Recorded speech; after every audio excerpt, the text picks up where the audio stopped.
Welcome to the Business Rents Podcast, where we have real conversations about the journey to being the best leader you can be in the workplace and at home.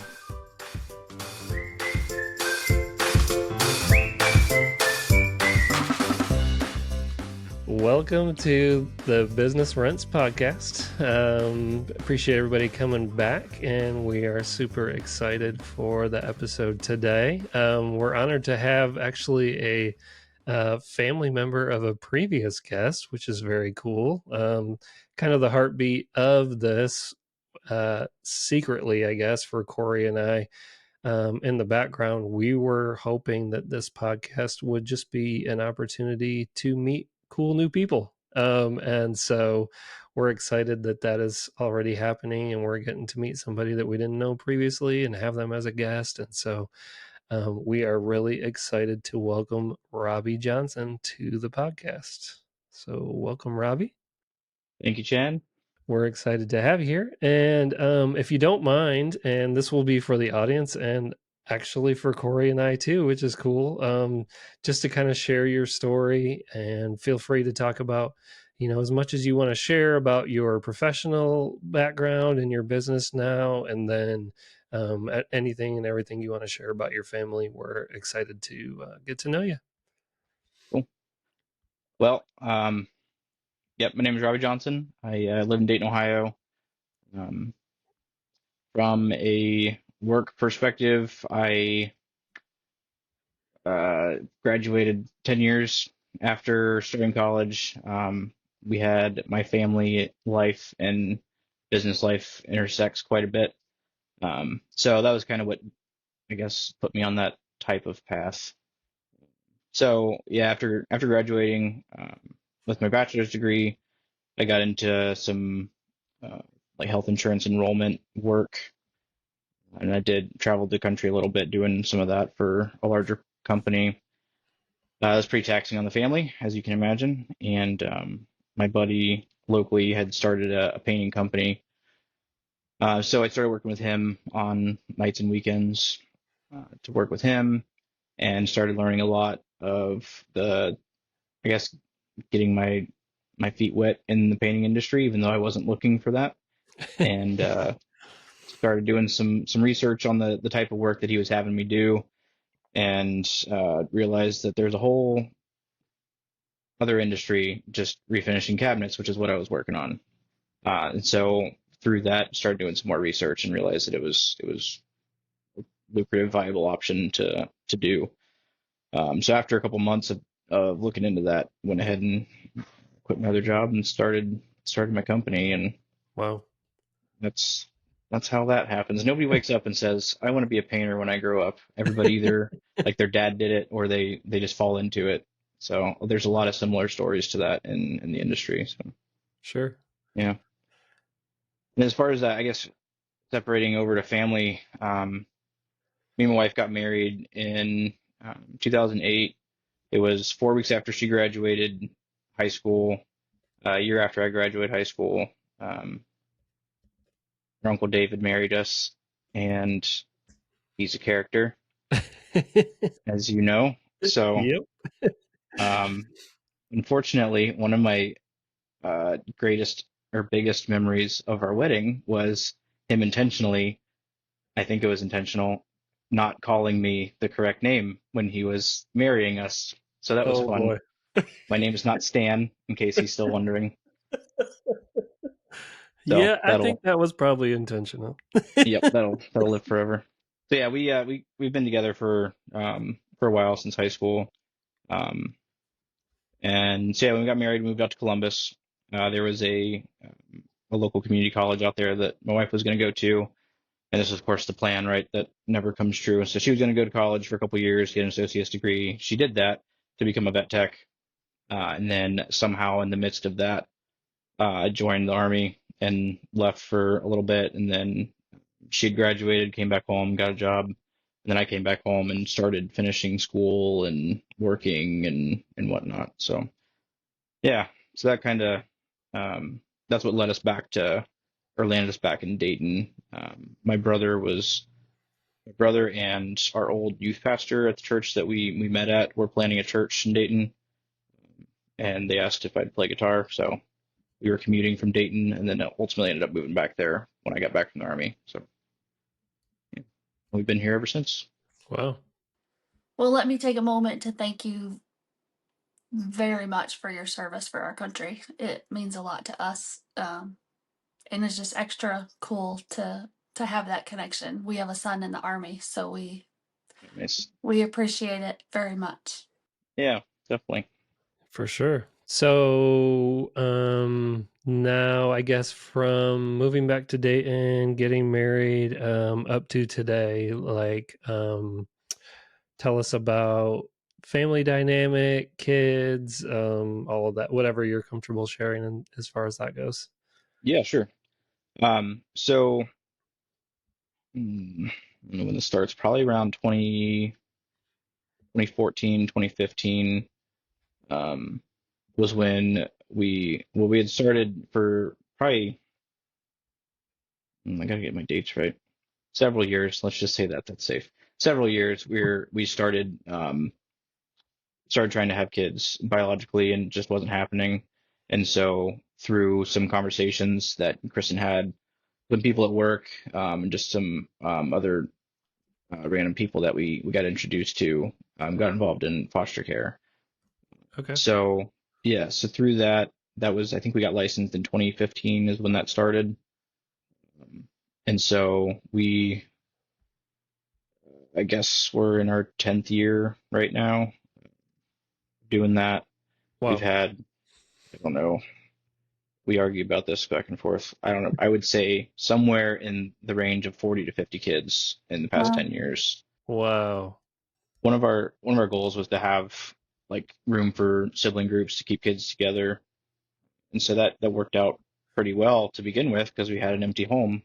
And then as some kids start sticking around, then that makes it a little bit more difficult. But Sure. so yeah, I guess a quick overview of that. We adopted this. I want to say he was our second kid that we got, second or third. I think it was the second. We adopted our oldest. He's now 17. We got him when he had just turned 9, so had him for Wow. about 8 years. Our other one we got when she was 3 weeks old. Wow. And so she's 7 now. And we've got, somehow randomly in the mix, we started having our own biological kids. So we've got a biological son, biological daughter, and then we still have a one more foster girl in our care now that we're hoping to adopt soon. Okay. Oh, awesome.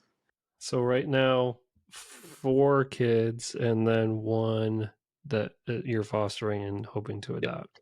Okay. Yep, and we've had her since she was 6 months, I think, and she's turning 3 in May, I think. Yeah, Well, a lot of Wow. birthdays to remember.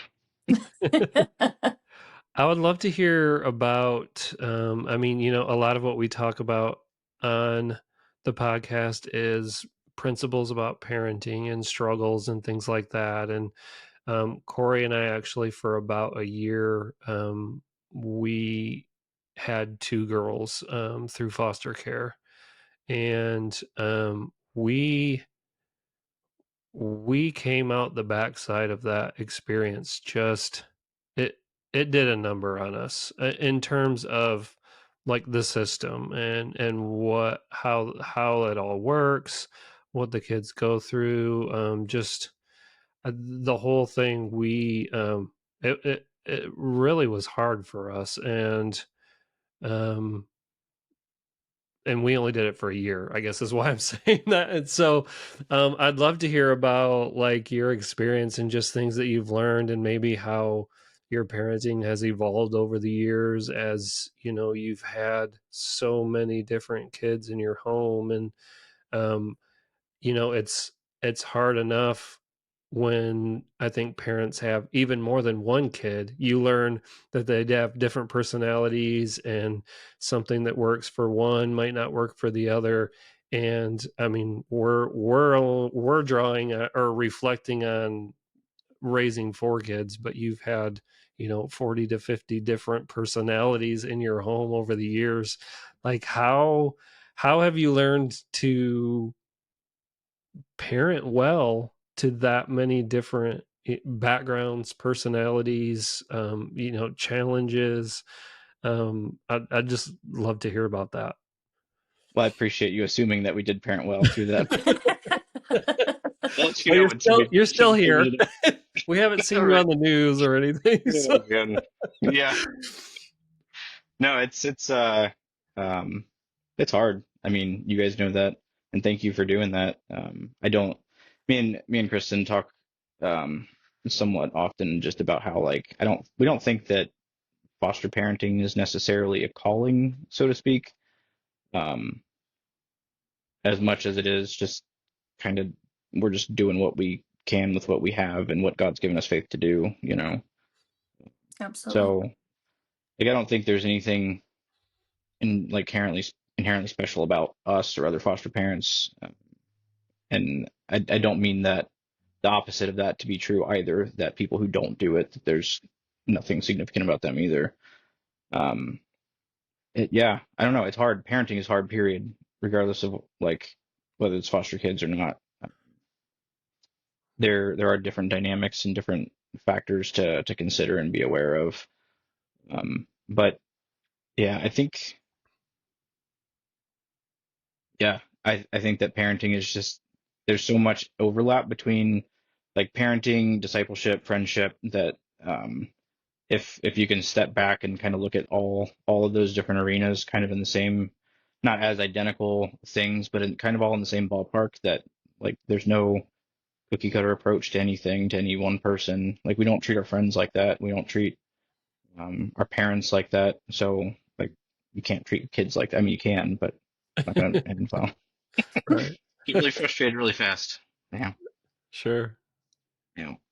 Yeah. I mean, it's just, and it is a strange dynamic with foster parents too, or foster parenting, because you always have this tension of like, I'm your foster parent, but I'm not your guardian. So I'm not like really your parent, but I'm parenting you with my Right. hands tied behind my back, basically. But so yeah, it's just very strange.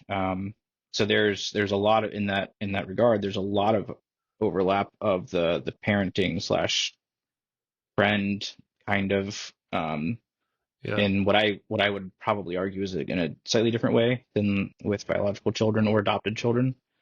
Um, yeah, like nobody in the system wants to say that it's different, but it is like inherently legally it's different. Sure. Now that doesn't mean you like necessarily treat them or love them any differently, but yeah, it's just different dynamics. So like you're just regardless who you meet in life, like you spend time getting to know them, you know, and you interact with them based on what you learn about them and what you know about them. And yeah, that applies across the board, not just with foster kids. So Right. I think that another thing that we've talked about frequently is like overlapping principles and like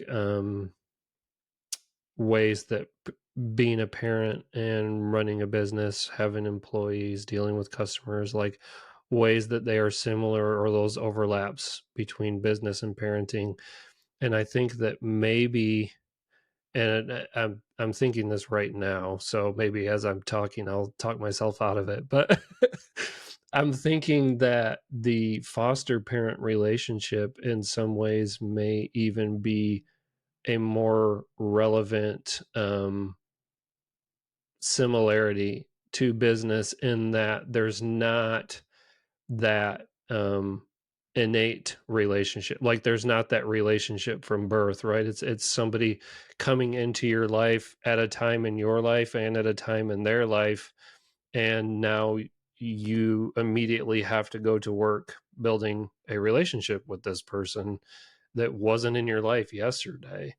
And so I think that that's a powerful, like when you think about business and running a business and working with customers and working with employees, like you're always meeting new people. They have the things from their life that they bring into the situation, you have your life that you bring into this situation, but now you've got to find a way, not hopefully not just to coexist, but to actually have like a thriving relationship. And so um, I think that that's a really cool, like unique perspective on just relationships in general, I guess, because when it comes to your biological kids, there's this there's this certain aspect of we've always been together.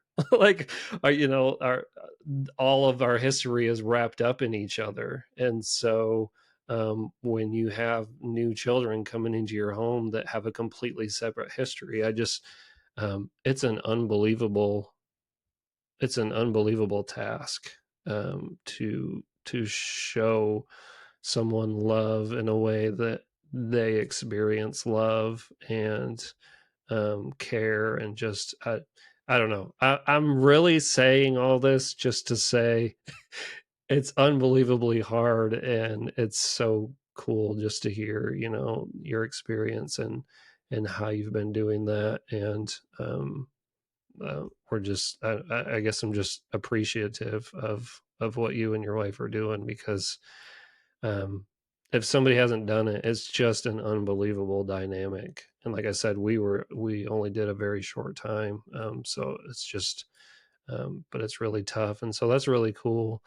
um so how do you balance, because running a business is no joke either. And so you're at the same time that you have this family dynamic going on, you're also have started and are running a business.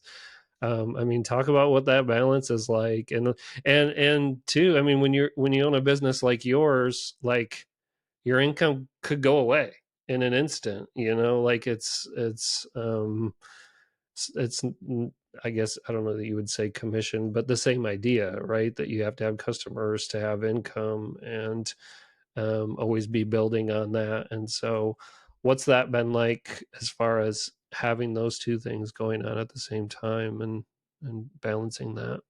Yeah. So I guess I joke a little bit that I make for a terrible salesperson because I'm so, I don't know. I think I just super point to God's sovereignty in my sales because like I know God's gonna take care of us, so I don't really care how sales calls go, but I think I probably should.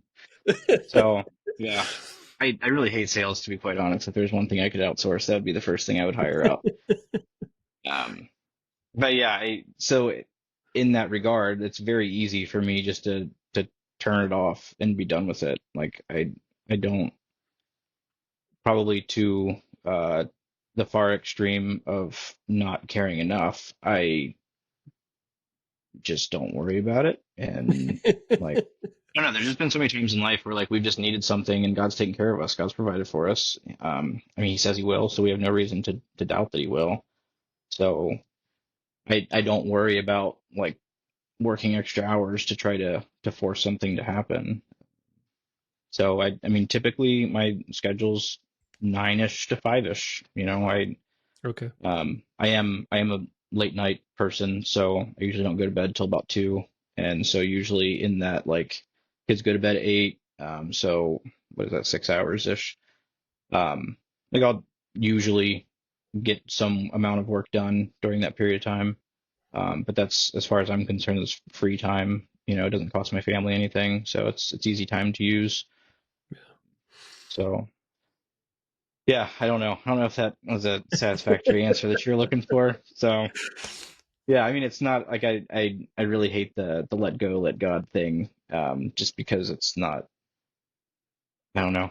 I have issues with that. So yes, I am faithful with my time as best I can. I try to be a good steward of my resource and abilities, but I don't rely on myself to provide. And so like when that tangibly translates to running a business, things just look different. I never feel backed into a corner to like berate employees or like squeeze results out of people because I don't need to. I'm not in control anyways. So it's really freeing. In that Yeah. regard, it lets me not I don't know. I don't really worry about anything ever, which is kind of my personality. But like I said, sometimes that gets me into trouble too. So I can see that. That's, I mean, definitely would be a blessing. And I suppose if you were attached to somebody who was the opposite of that, it would probably drive them pretty crazy. yeah. Well, I tell my wife all the time, I'm like, I have to be the easiest guy to be married to because like I don't care about anything. And she's like, yeah, that's exactly why it's so hard because you don't care about anything. So yeah, it's fun. That's funny. But at the same time, like it just in looking at how both like our family life and business pairs, it has been so convenient to have the flexibility of running my own company to be able to take a day off, a week off, a half day, whatever the case is, just Yeah. to take care of the kids so she can take one to an appointment. Because you have, I mean, with any one kid that we've got three social workers attached to them, and all of them have to be in our house like at least once a month, and they all have all these extra appointments to get to, and so there's a lot of red tape. It's very time consuming. I think Yeah. it was last January. Um, Kristen had looked at the calendar, and there was like, I think she said 40 appointments between our kids just in 1 month. So it was it's Wow. like literally a full-time job to keep up with that, And like Wow. that stuff is kind of not frivolous, but like that is not like that's above the realm of just having biological kids because you don't obviously have people coming in checking up on you all the time and filling out monthly reports and all this paperwork and yeah. Right. Yeah, Wow. it's nice having the flexibility and freedom to do what I need to do. And at the same time, like my son has a soccer tournament this weekend, and so like I don't have to worry about using PTO or whatever the case is to make sure I can get to his games and whatnot. So Yeah. definitely has its perks. Yeah, definitely. That's awesome. So do you have like your business dynamic, do you have other employees or is it kind of all on you, or like what's your setup as far as your business goes? Yeah, so mm, starting in I hired my first employee in 2019, and just kind of grew slowly from there. Um, the end of this past year, going into this year, it'd been for the past 6 months or so looking at a different employment model, I guess. I don't know how else to describe it, but so we made the switch to basically using. I've always used employees and subcontractors for different types of work. Sure. Um, and so I just kind of switched most of everything over to the subcontractor model, which is easier from at least my perspective. I don't know how it is in other industries, but now I have very fixed costs on everything, a lot easier to manage, both from a financial perspective and just an operations perspective as well. So Yeah, sure. just kind of forcing all the managerial stuff out to the end worker, if that makes sense. Right. A little bit less internal management. Sure. It's been Sure. nice. I can see how that would be. Yeah, for sure.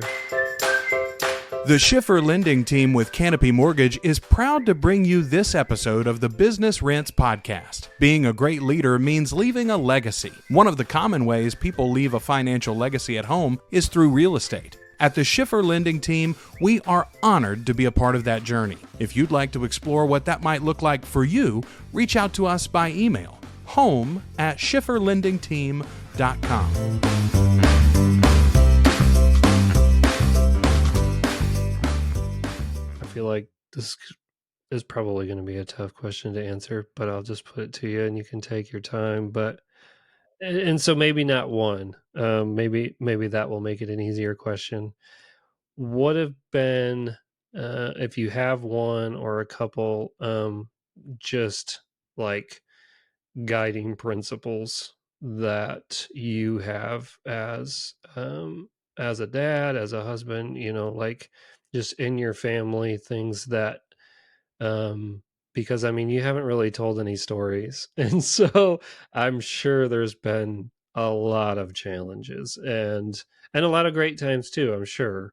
But like what have been kind of just some of those bedrock principles that you feel like you could share that has been important for your family, that maybe if somebody's listening and they're like, man, I'm struggling with my one child, like, just something that you could share that would, um, hopefully be, just something that motivational, I guess, or inspirational to somebody listening that maybe is wondering how to do it as far as being a great parent.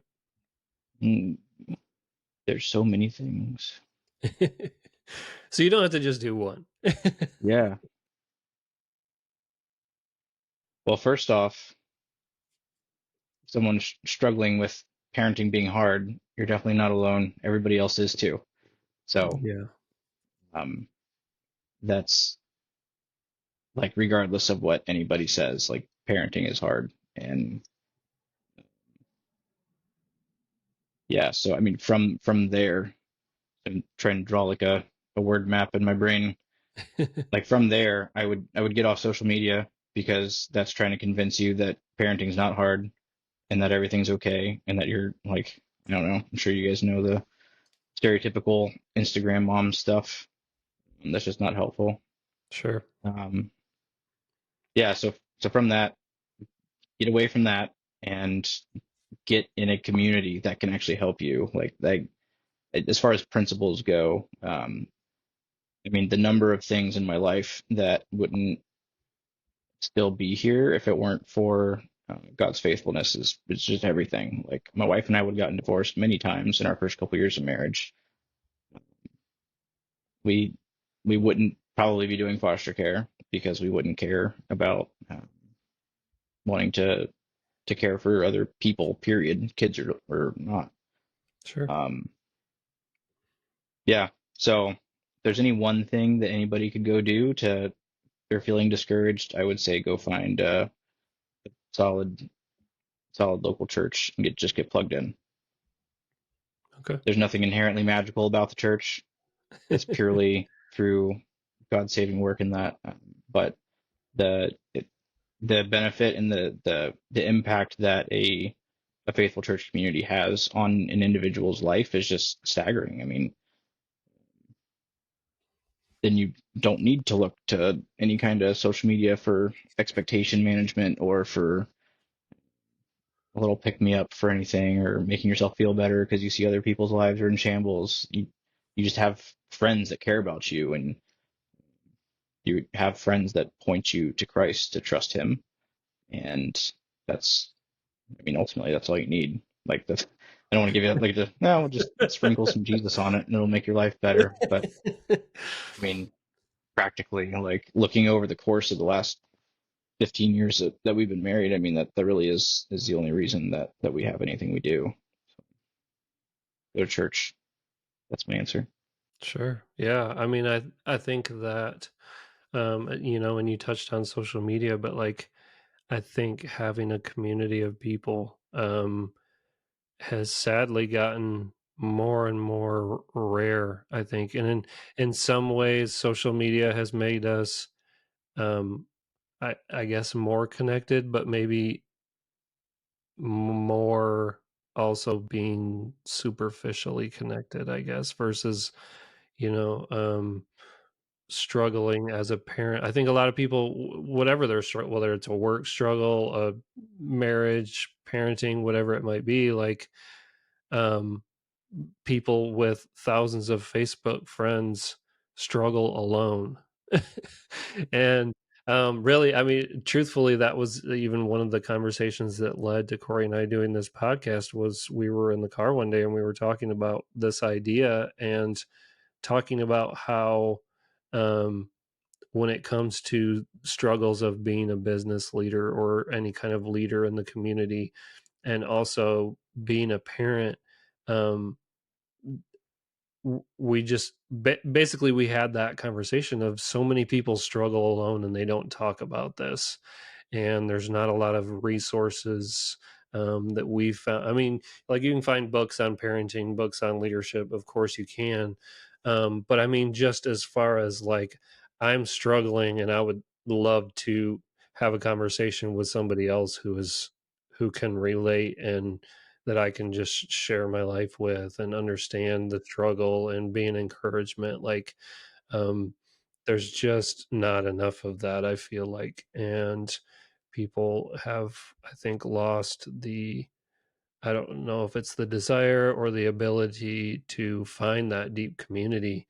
Um, but I just completely agree with what you're saying. It's so important to have that community of people around you that you can confide in and just be vulnerable to. We spend so much time putting on uh, a putting on masks, putting on a show, acting like everything's okay on social media, and um, it's just, I think, really unhealthy, I guess, and it results in, I think, a lot of people just breaking down because they don't have those people in their life to be real with, and uh, so Yeah, yeah. yeah. I don't think that.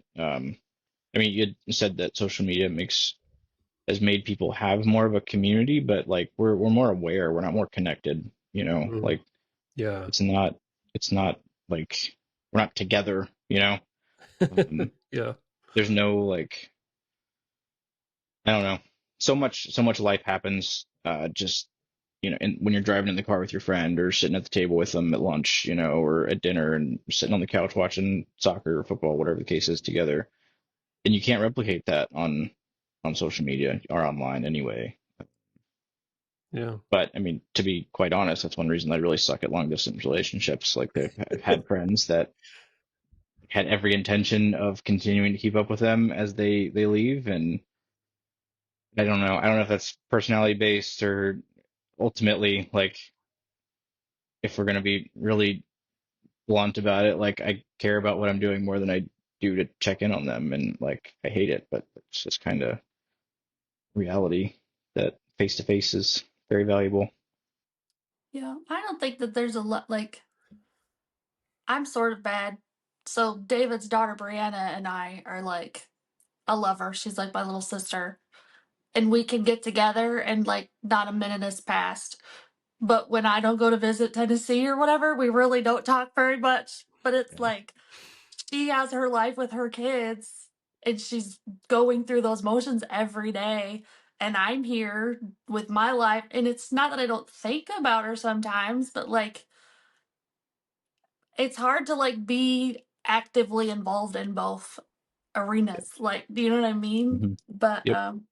yeah, it's hard. But I'm totally with you. Like I remember I'm old enough to remember life before the internet and all the social medias. All And right. it's just so there is no like now you can know everything and you can be hiding under a blanket in the corner of your room and never actually see or talk to a person. And so the community aspect is just shot. Like there is no Hmm. and you can be whoever you want to be. You can set like there's no accountability really. Everybody can just be whatever, but to really have a hardcore and I think that that's a big thing that we lack in this world today is everybody like we all just want our walls up and everybody arm distance away, no community, but it's it like whoever said it originally wasn't like it does take a village. It takes a village to be a strong independent woman. It takes a village to be a good wife. It takes a village to be a good mom. Like you need people and relationships and like people to speak into you and encourage you and uplift you and all those things. Like how much better would we all be if we would be willing and accepting to bring that back in? Because I think relationships in general, if you even look back 5, 10, 15 years, how how community has changed for people and the way that we interact with people, just from little just respect, kindness, compassion, just caring and loving. Like we just as a society we don't that's not acceptable really anymore or a normal thing anymore. But I mean, Yep. totally something I'm guilty of, because for a lot of my life, I just wanted everybody to leave me alone. Right. But oddly enough, it was David Gray who finally like pounded community into my brain so hard that like, Well, good. He did one good thing with his life then, right? but right. But I mean, but like eye-opening hello. And now, like literally, I can feel when that community is missing. Like I can feel it. Like I can tell. And Chad and I will Mhm. talk about we really need that community tight again. And so it's amazing how when you experience it and you are accepting of it and like you need it. Mhm. Yep. Yeah, it's weird. Like we can go. We've got like our group of friends at church that we hang out with on a regular basis, and if we go like more than a week with like seeing them outside of Sundays or Wednesdays, it's like, man, I feel like I haven't seen anybody in forever. Yeah, absolutely. I think it's amazing how not only is that group like so important uh, to be there for each other like through hard times, but even just the cultural sort of it helps us be the best version of ourselves too. I feel like when you have a community that you're doing life with, because it's where you learn to be um a better person. Like I think, for example, we had a close group of friends in Michigan when we lived there a while back, and we got together every week. We would, do dinner, hang out, all of that stuff. But one of my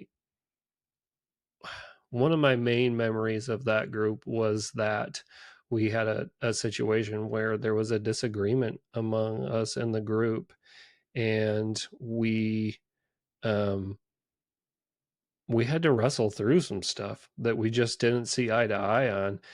And I think about like coming out the backside of that, and how we had to really learn to argue in a healthy way. We had to learn how to disagree and still love each other. We had to like employ these skills that uh, I think a generation raised on social media is just not really having to develop within themselves, if that makes sense. Like, Mhm. I mean, because you can go on social media and say anything, Yep. and you can say things you would never say to a person's face. You can be somebody that you would never be in person. And so, I feel like that community is not just important for having a support system, but also to develop character as people, to learn how to love well and learn how to disagree with somebody and still love them. And just like those hard things that need developed in us, that you don't get that if you aren't in close relationship with other people. Mhm. Yeah, I mean the accountability is huge, and yeah, accountability is huge. Knowing that, I think that's one way that God uses to shape us and mature us and grow us. And so if you don't have that, then you're just kind of off wandering, doing your own thing. And I know that like one thing, my bachelor's degree was organizational leadership, so everything was leadership, leadership, leadership. And like the one thing that they always harped in every class was the number one attribute of a leader is self-awareness. And like, cool if you know about yourself, but if you have no accountability or like internal system built to work, like do anything with that, then who cares if you know? Then you're either going to use that to manipulate people, or you're going to hopefully grow. But yeah, like just knowledge is not the answer in and of itself, or I guess by itself. Yeah, gotta have friends, gotta have people. Absolutely. So I want to ask, going back now, your oldest is 17, right? You said. Hmm. Yep. So, um, I think that looking back, if you could start over, if you could go back to the beginning, knowing what you know now, and do something differently, looking back, what is something that if you had the opportunity you would do differently? Specifically with parenting. Yeah, or business. Ooh. Business. I would have looked into more industries before jumping into this one. Okay. Yeah. Yeah. If you're looking at like, I don't know, again, mental picture, like just gears, like you turning a gear in your life and getting like X output out of it, like go find the biggest gear that you can turn on the back end so that way you're like getting the most possible output out of your hours, if that makes sense. Yeah. Because this industry is not it. It's fine, but yeah, there's bigger gears out there. That's what I'm trying to say. Sure. As far as parenting goes, man, I don't know. There's so many things that we could have done differently. I feel like the only, not the only, probably my biggest regret um, would be a decent way to approach the question. Um, when we started parenting, we were just like, I mean, it was just me and my wife. So like everything was great, like we were prepared and had rhythms and routines for everything in life. And so like when we got our first placement, this poor kid comes into our house and like every time he does something wrong, we're sitting down and we're reading some scripture together and be like, this is not the way. And it was just, I look back at that and like a good for him to have heard all of this, right? Um, but man, that had to have been exhausting to him. And like we were again just trying to do our best, and we figured that was the best we could do. Yeah. So then, I mean, pendulum swings, right? And then you just get exasperated because we went from having one kid for a couple months.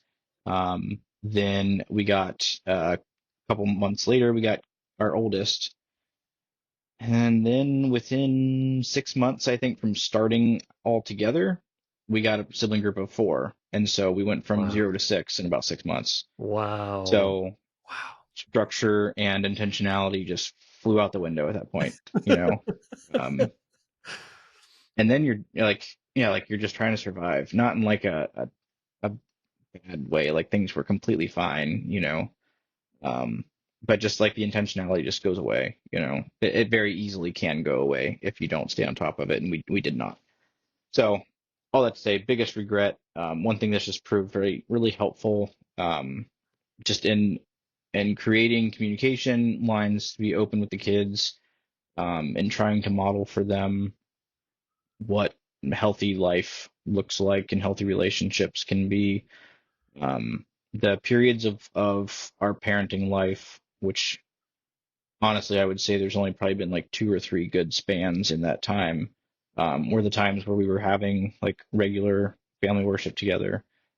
Not necessarily every night, but every night that's like reasonably can be done. Like when we're home, this is what we do. If we have friends over, this is what we do, and you get to do it with us, kind of thing, which was really cool for a lot of our single friends, as they were growing up, as they got to help a larger family get kids ready for bed and Mm. sing with them and pray with them and read the Bible together and just kind of see what life is like, or could be like, or whatever, however you want to look at that.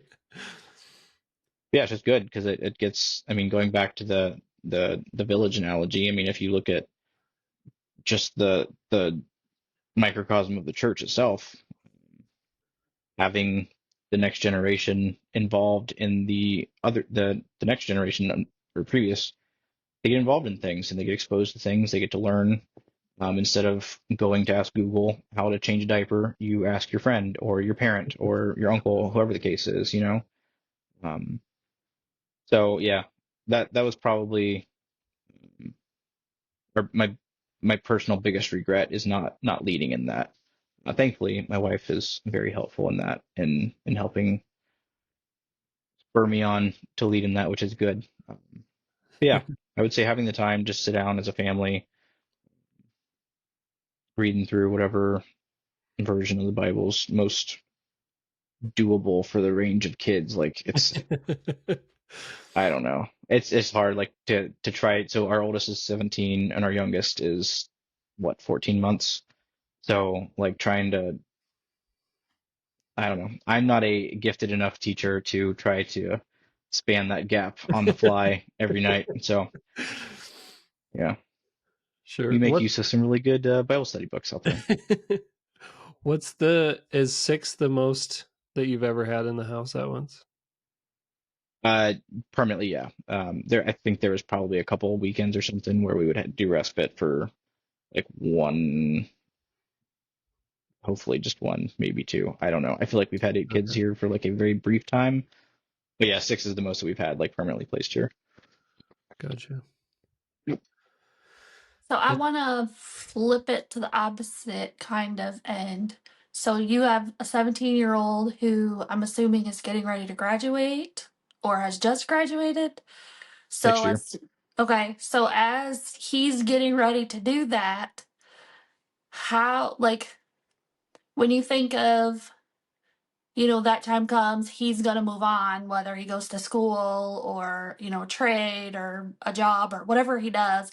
What is something that, like, you hope that he has learned from you that he will hold on to as far as, like, some sort of leadership or, like, something that you hope that he has learned from you and your wife that he can hold on to?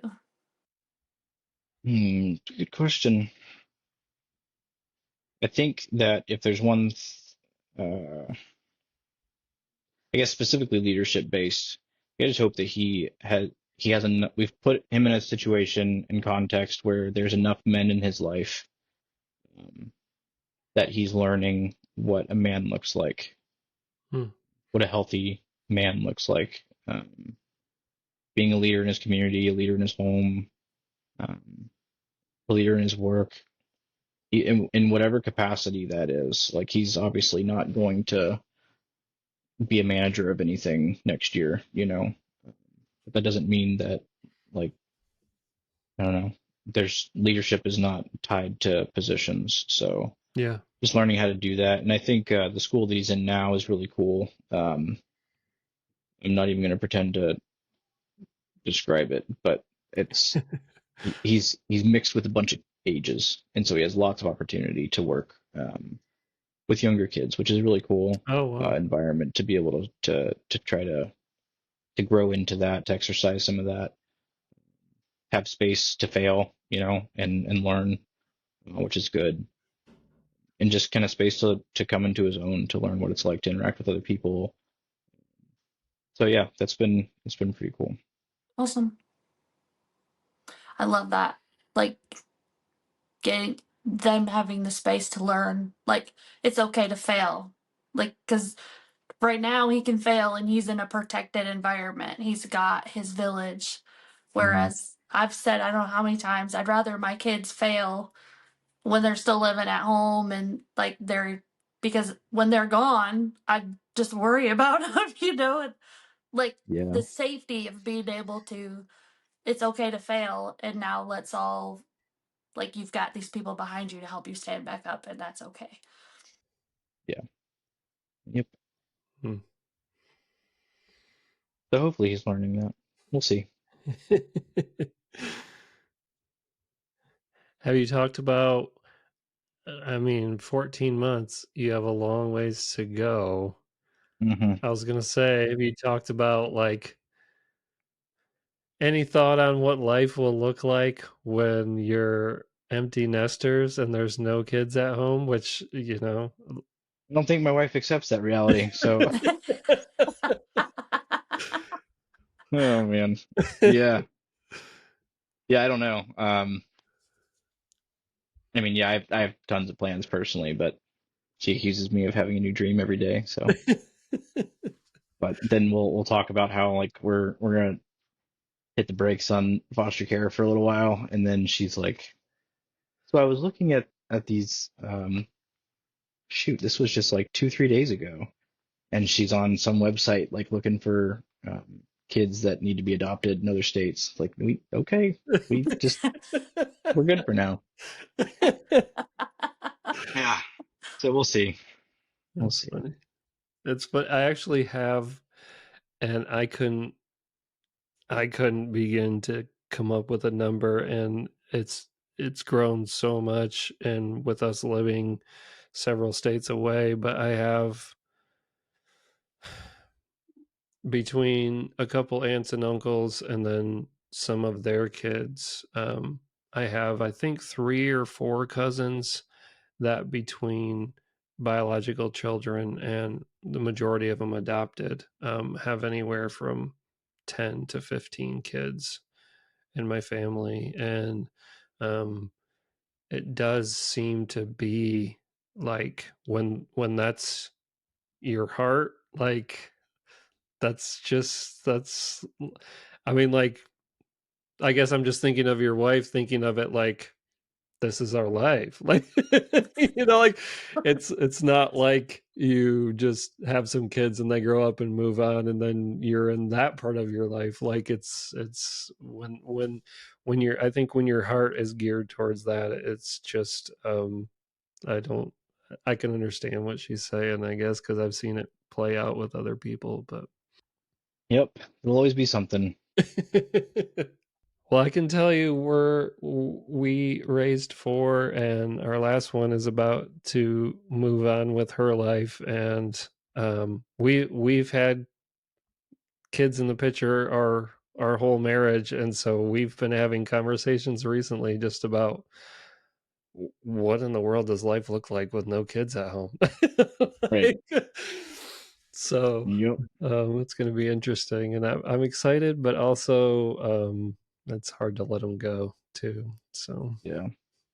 Yeah. I'm more concerned that we're just because of the span in years, we're going to be dealing with being grandparents while we still are raising kids. sure, So yeah, I don't yep, know what the empty nester thing is going to look like, because as soon as the last kid is out, the grandkids are coming in. yep. That's true. Yeah, we have 2 grandbabies, so we're exactly there. Yep, I can Yep. understand that. But they get to go home. Yeah. All right. Hopefully. No, Yep. no. That's funny. That's Well, funny. listen, Robbie, we really appreciate you taking the time. Appreciate getting to know you, and I know it's late, and um, I know that you have a full day, clearly, every day, and so really appreciate you taking this time out and just sharing your story. And I have no doubt that there will be people that it will resonate with some things that you've said and principles that you've shared, and just appreciate what you and your wife are doing. Absolutely. And it's really encouraging. And I think, just thinking about things that you said, and I wrote some things down, just that I would love to see become more normal in society in general. And so I definitely took some of those things to heart, and appreciate you sharing them. And just thanks so much for joining us today. Yeah, definitely. Thanks for having me. And I really do love my Uncle David. He's not he has done more than one good thing in his life. I'll We think love about him. whether we want to leave this last bit on the episode or cut it out. Yeah. I don't want to give him a big head. Right. Nice. Yeah, weird. All right. Well, thank you guys. I appreciate it. You bet. And tell your wife thank you. And we look forward to future conversations with you guys. Anytime. All right. Thank you, sir. If you enjoyed this content, hit subscribe or follow and share the show with a friend. Thanks for listening to the Business Rents Podcast, made possible by the Shiffer Team with Canopy Mortgage.